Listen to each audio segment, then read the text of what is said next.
Hey, good morning, my friend. Welcome back to the Ride In. It's Thursday morning, and it is September the 11th. And boy, that's a date that many of us brings our minds somewhere, doesn't it? September 11th. It's hard to believe that 24 years ago, the Twin Towers were taken down and all of that. Whatever you believe about how that went down, all of us, I think, can agree that the loss of thousands of lives were tragic. And it's just certainly something memorable and sobering. And honestly, with, that along with the assassination of Charlie Kirk yesterday and then last night in my Bible study about the importance of savoring life. And as a part of my He Restoreth My Soul series, focusing on healing through being present, being grateful. I shared a scripture last night that I want to use as a launching pad this morning, and I talked about the rejoice with the wife of thy youth.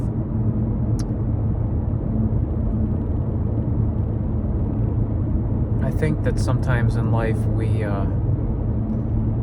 just fail to realize the importance of taking time to enjoy each and every moment of every day, to enjoy the process, to stop and savor the moments.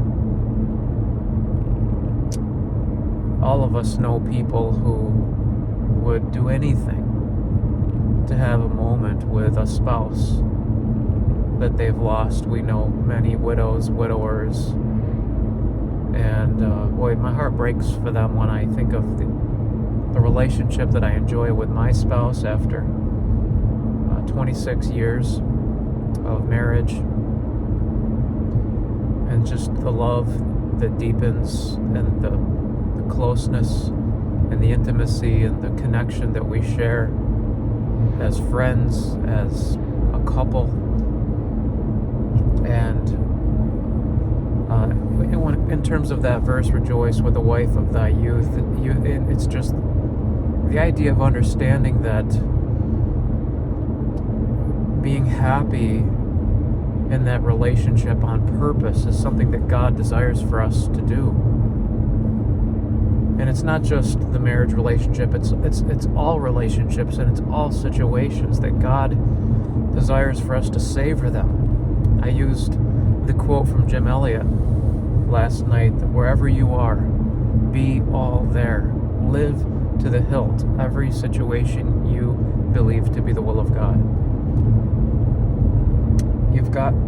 We've got to taste and see that the Lord is good, to really savor the moments, to taste them, to feel them, to see them, to observe them, to hear them, to allow the experience to penetrate our mind, to really enjoy life. God's gift of life is incredible.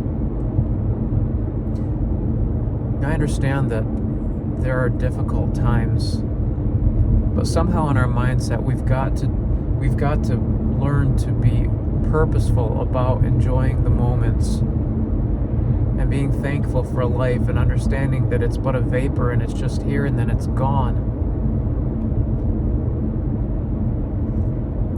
In the terms of rejoicing in the wife of thy youth, my wife is, as we grow older, she'll always be the wife of my youth. And to look at your spouse in love and compassion and patience, and to realize all that you've been through together, and all that they go through on a daily basis, and all they do for you, and love and duty and service and sacrifice, and the marks of sacrifice, and the marks of weariness, and the marks of suffering, the marks of trouble, the things we've been through together. And at the end of the day, and at the end of every day, at the end of this life, there's only that one person in my life that I know will always be there.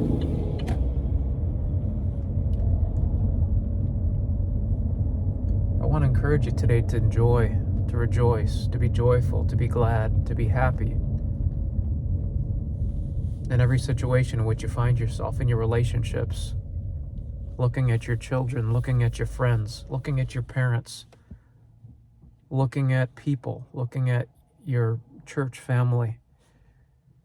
Rejoice, enjoy every moment.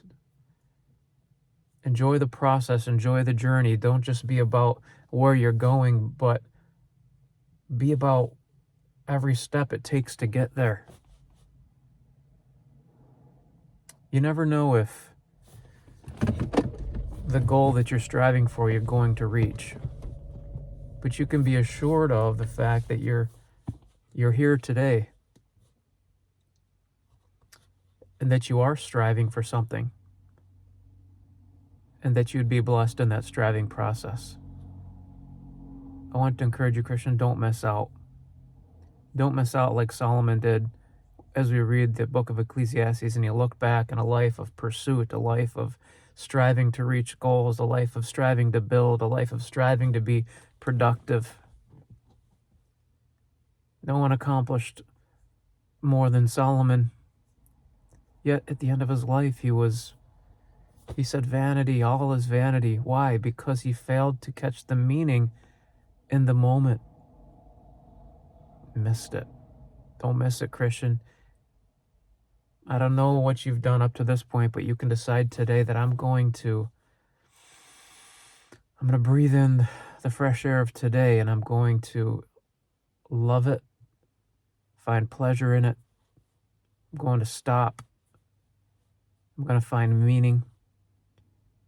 You know, when Charlie Kirk got up yesterday, he didn't know that it was going to be his last day to live in this life. And his wife, I don't know if his wife and children saw him that morning. They didn't know that when they said goodbye to their dad, their husband, that was going to be the last day, that they would physically see him, hold him.